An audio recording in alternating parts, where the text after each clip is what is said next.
And I'll just note that the Honourable Robin Chappell did seek the call earlier. And I had put you down on the list, but you haven't stood this time. Are you happy to forego that for other speakers, or are you still seeking the call?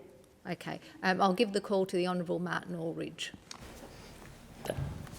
Thanks, Madam Deputy President. I rise to make a contribution this afternoon on the Constitution Amendment Recognition of Aboriginal People Bill 2015, and in doing so would like to acknowledge the traditional owners of the land on which we meet and pay my respects to their elders past and present.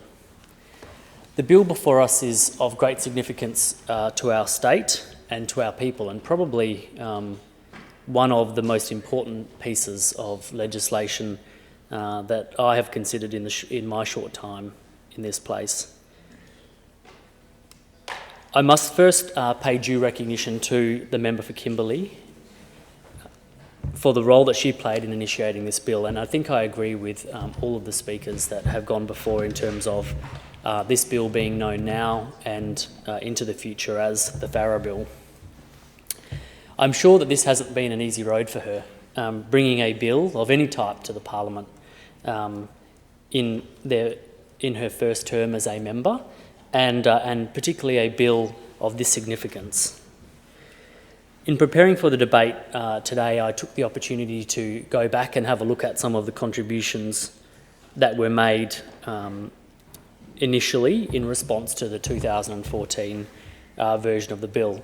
And I must say that some of the behaviour and some of the comments that were expressed throughout the debate I found challenging and belittled, I think, the importance of this issue. Due recognition of Aboriginal people in our Constitution is a matter that we should all take very seriously. It is one of those issues that party politics ought not play a role. This is an issue that I'll come back to later when I talk a little more about the parliamentary processes that have got us to the point we're at today. 8,452 people, according to the 2011 census, associated themselves as Indigenous in my electorate of the agricultural region. That's just over 6% of my constituency, the state average being 3.8%. In almost every indicator you can possibly think of, our Aboriginal people continue to be the subject of disadvantage, and I think many of the speakers before me, including the Minister for Aboriginal Affairs, has articulated some of those challenges quite well. With the passage of this bill, we'll insert some very important words into our state constitution, and at the same time repealing redundant provisions, which I agree with previous speakers today are contrary to recognition of itself. Words alone will not assist Aboriginal people in my electorate.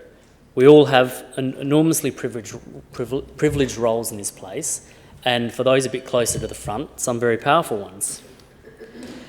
It is important for our Constitution, our foundation document marking self-government in Western Australia, that it truly reflects the history and the Aboriginal people as the first Australians of our country. A history that when I went to school, not all that long ago, was largely overlooked or ignored.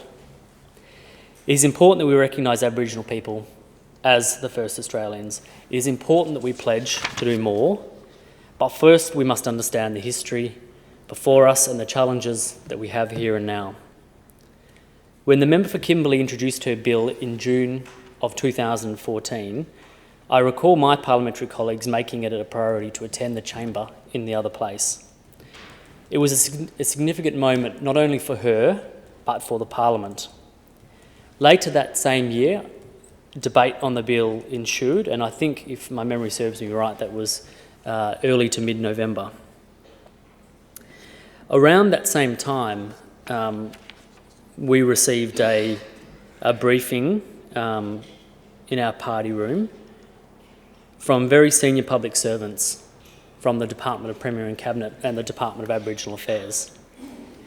They raised a number of concerns, including that the bill wasn't sound and some of the risks high. What they had probably not judged was the appetite of our party room towards the notion of constitutional recognition and the support that we had for the member for Kimberley in that regard. I recall putting to them the option of having a parliamentary committee inquire into and report on the very concerns that they had. The issues that they were articulating were, without having an opportunity to further scrutinise them, were concerning. There were references to the impact of pastoral leases, and the Honourable Jackie Boydell has made mention of that earlier in her contribution today, and the potential to jeopardise the future tenure and lease renewal process that was well underway at that time. Even the more reason, in my view, that we got this right. I recall recommending a committee inquiry at that time, which was immediately downplayed. The ability of the Parliament to deal with this important matter in a mature and professional manner, in my view, was significantly underestimated. I know that we received criticism, particularly in the other House, for a desire for a committee inquiry. It was suggested that this was a delay tactic, a plan to reject the bill and introduce a bill in the name of the government. All I can say that it was our intention was always genuine and without consideration for party politics. And I think one of the things that we always held strong in terms of the negotiations that took place was the bill that was to proceed through the Parliament should be the bill belonging to the member for Kimberley. The leader of the National Party in the other place articulated on 19 November the work he undertook to bring the parties together, including a series of meetings with the Premier, Deputy Premier, Leader of the Opposition and the member for Kimberley. He also said on that day, if a committee referral failed and the member for Kimberley took her bill to a second reading vote, that he would have crossed the floor to support it. This was not his preference in negotiating what he thought was the best outcome for the passage of this bill, but nevertheless the commitment that he had to constitutional recognition of Aboriginal people. At this time, I'd like to recognise the work of the Joint Select Committee on Aboriginal Constitutional Recognition. This committee undertook some solid work over the summer before reporting in March. Quite a challenging time frame, I'm sure, for those members during that time on what was quite an important and at different stages complex matter to consider. Their report was comprehensive, well laid out and easily understood to the layperson. Most importantly, the committee dismissed the concerns that had been put to me and my colleagues previously, and it expressed support for the words proposed by the member for Kimberley. Whilst delaying the passage of this bill considerably, the committee process has instilled confidence in the decision we are making here, hopefully today. If nothing else, this experience has cemented for me the importance of our committees in our parliamentary process. We're the last mainland state to recognise Aboriginal people in our constitution.